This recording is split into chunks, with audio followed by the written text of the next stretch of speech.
Assalamualaikum warahmatullahi wabarakatuh. Perkenalkan, nama saya Torik Fatul Nugroho, NPM 2018 85000007. Saya dari mahasiswa STKIP Kusuma Negara Jakarta, program studi Pendidikan Olahraga semester 6. Di sini saya akan melaksanakan tugas ujian akhir semester mata kuliah manajemen sekolah. Manajemen sekolah merupakan suatu kegiatan yang dilakukan secara efektif dan efisien untuk meningkatkan kinerja sekolah dalam pencapaian tujuan pendidikan, baik tujuan nasional dan tujuan kelembagaan, yang hasilnya bisa dilihat dari beberapa faktor sebagai indikator kinerja yang berhasil dicapai oleh sekolah. Kepala sekolah dituntut untuk mampu melaksanakan tugas dan fungsi dalam mengelola berbagai komponen sekolah untuk mencapai tujuan sekolah yang dirumuskan. Kepala sekolah menunjukkan fungsinya sebagai dua peran besar, yaitu peran sebagai manajer dan peran sebagai pemimpin.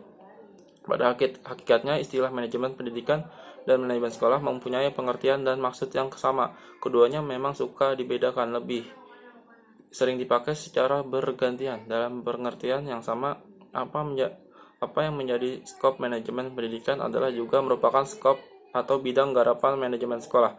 Demikian pula proses kerjanya ditempuh melalui fungsi-fungsi yang sama yang diilhami dari teori administrasi dan manajemen pada umumnya.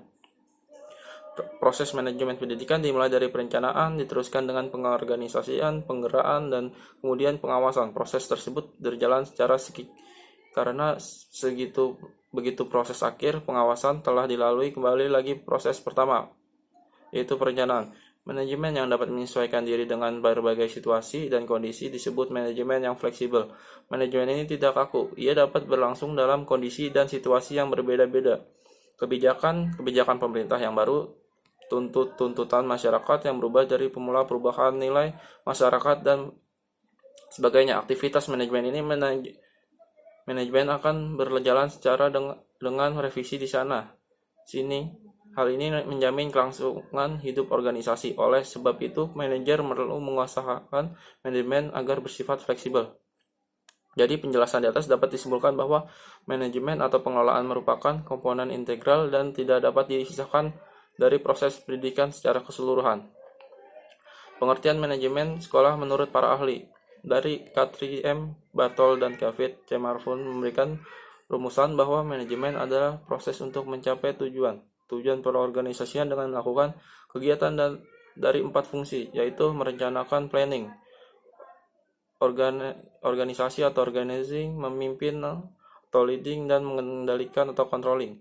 Dengan demikian, manajemen adalah sebuah kegiatan yang berkesinambungan. Harlow, Constant, Kiel, Donald, management is getting things done.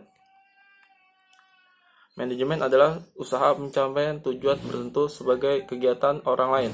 Dengan demikian, manajemen mengadakan koordinasi atas sejumlah aktivitas orang lain yang meliputi perencanaan, perorganisasian, penempatan, pengarahan, dan pengendalian.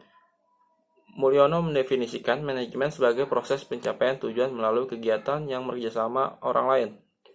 Definisi yang digunakan oleh Mulyono lebih sederhana daripada yang lainnya. Dari beberapa pendapat para ahli, penulis mendefinisikan manajemen sebagai sebuah tindakan yang terencana dengan pengorganisasian, pelaksanaan, dan pengawasan untuk pencapaian tujuan yang telah ditetapkan dalam waktu tertentu.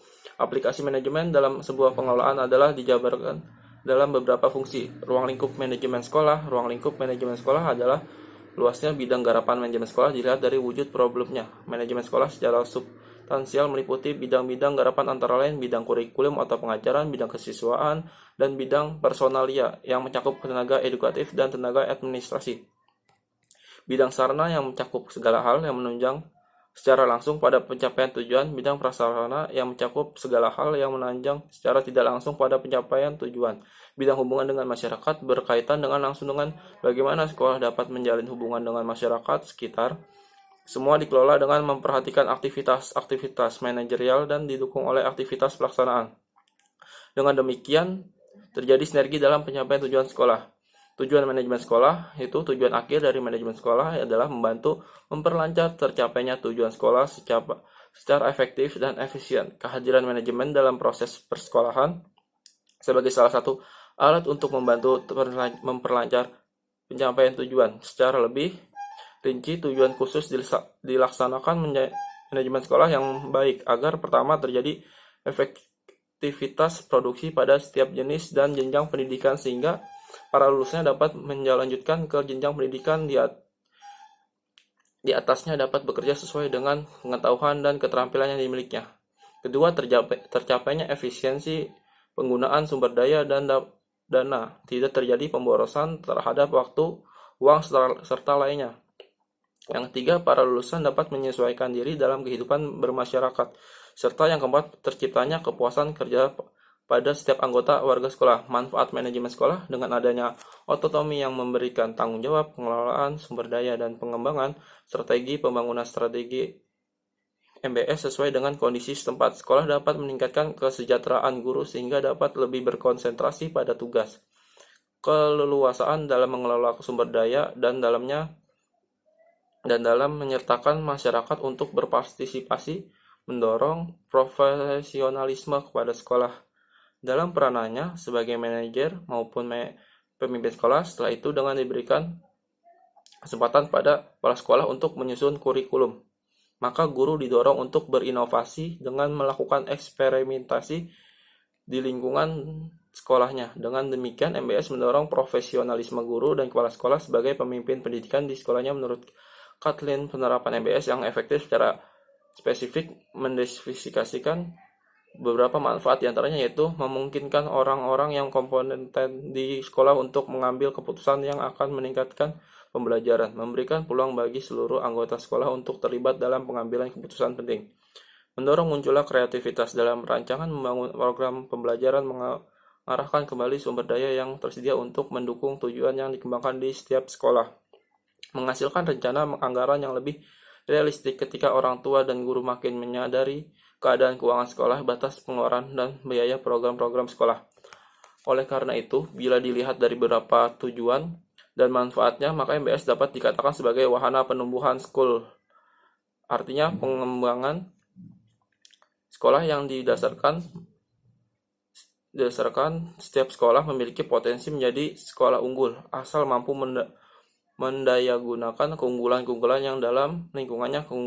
Keunggulan di dalam pengertian ini tidak ditafsirkan secara tunggal dengan saja. Dengan penerapan MBS, maka fungsi birokrasi pendidikan lebih banyak membantu dan bukan melaksanakan sendiri operasional pendidikan. Berupa contoh studi kasus kepemimpinan di sekolah. Kasus kepemimpinan sekolah dalam situasi krisis COVID-19 di sekolah, kepala sekolah memegang peranan dan penting dalam membuat kebijakan-kebijakan terkait manajemen krisis, khususnya agar pendidikan tetap berjalan. Walaupun kondisi krisis atau darurat, Jenderal Arifin menjelaskan bahwa kegagalan lembaga pendidikan seringkali terjadi disebabkan oleh kualitas dan efektivitas keputusan-keputusan dan tindakan-tindakan yang diambil oleh kepala sekolah. Kebijakan atau keputusan kepala sekolah harus bertujuan untuk melahirkan maslahat atau kebaikan, untuk minimalisir krisis atau bencana. Hal ini sesuai dengan kaidah usul fikih bahwa kebijakan imam pemimpin terhadap orang yang berada di bawah kepemimpinannya harus mengacu pada terwujudnya manfaat bagi rakyat anggotanya.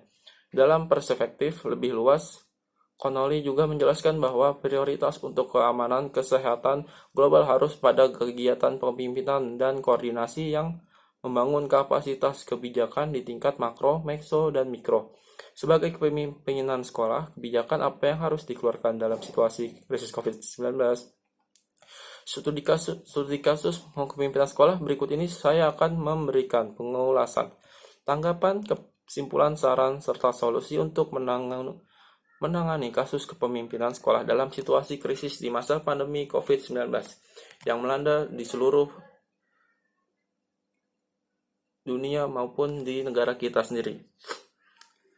Hasil penelitian menunjukkan bahwa tahapan dilakukan dengan menjalankan literasi pencegahan COVID-19, kemudian pada tahapan during the crisis melakukan hal talk dan back, belajar dari rumah. Terakhir, after the crisis, di masa ketika sekolah diminta bertanggung jawab pada tingkat standar tertinggi. Kepemimpinan yang kuat sangat penting untuk keberhasilan sekolah. Sekolah-sekolah sukses yang disorot dalam penelitian secara konsisten menunjukkan secara bahwa aspek-aspek kuat dalam kepemimpinan sekolah yang efektif. Manajemen krisis diperlukan agar sekolah dapat lebih siap dalam menghadapi krisis dan mengurangi dampaknya sehingga proses pembelajaran dan aktivitas menjerai tetap dapat berjalan secara produktif. Karena COVID-19 adalah penyakit yang baru muncul, diperlukan lebih banyak pekerjaan untuk meningkatkan strategi pencegahan, diagnosis, dan pengobatan untuk COVID-19 ini. Upaya-upaya kepala sekolah dalam mengelola lembaga pendidikan di sekolah pada masa krisis pandemi COVID-19 melalui beberapa kebijakan yang diterapkannya. Krisis adalah situasi yang ditandai dengan keterkejutan dan mengancam nilai-nilai penting serta mengharuskan membuat keputusan dalam waktu singkat. Institusi perlu melakukan tindakan pencegahan agar terhindar dari berbagai dampak negatif hasil dari krisis tersebut. Tindakan pencegahan dapat dilakukan dengan memberikan atau menyampaikan literasi pencegahan dalam hal ini terkait dengan COVID-19 di sekolah. Kepala sekolah secara tanggap memberikan arahan literasi pencegahan kepada para siswa, guru, dan staf untuk melakukan pencegahan terhadap virus corona melalui poster yang disebarluaskan. Kepala sekolah memberikan edukasi literasi pencegahan COVID-19 dengan informasi: pertama, cuci tangan dengan menggunakan sabun; kedua, menggunakan masker apabila batuk atau pilek; ketiga, rajin berolahraga dan istirahat yang cukup; keempat, mengonsumsi makanan yang bergizi; kelima, perbanyak minum air putih. Gagasan bahwa meningkatkan literasi kesehatan dalam populasi dan sistem sangat penting untuk mencapai kesetaraan kesehatan. Pemahaman yang lebih besar diapresiasi dan penerapan literasi kesehatan dapat mendukung tindakan kebijakan di berbagai tingkatan untuk mengatasi tantangan kesehatan masyarakat yang utama. Literasi kesehatan harus dibanguni dengan sengaja sebagai sumber daya dan aset komunitas tingkat populasi. Para pemimpin sekolah dapat menjaga pesan yang masuk akal dan mempertahankan organisasi dari kemungkinan pertanggungjawaban. Juga para pemimpin sekolah perlu mengupayakan bentuk-bentuk agar para guru, staf, siswa, dan orang tua tidak membagikan informasi palsu atau hoax. Oke, mungkin itu aja paparan yang bisa saya sampaikan. Kurang lebihnya mohon maaf. Wassalamualaikum warahmatullahi wabarakatuh.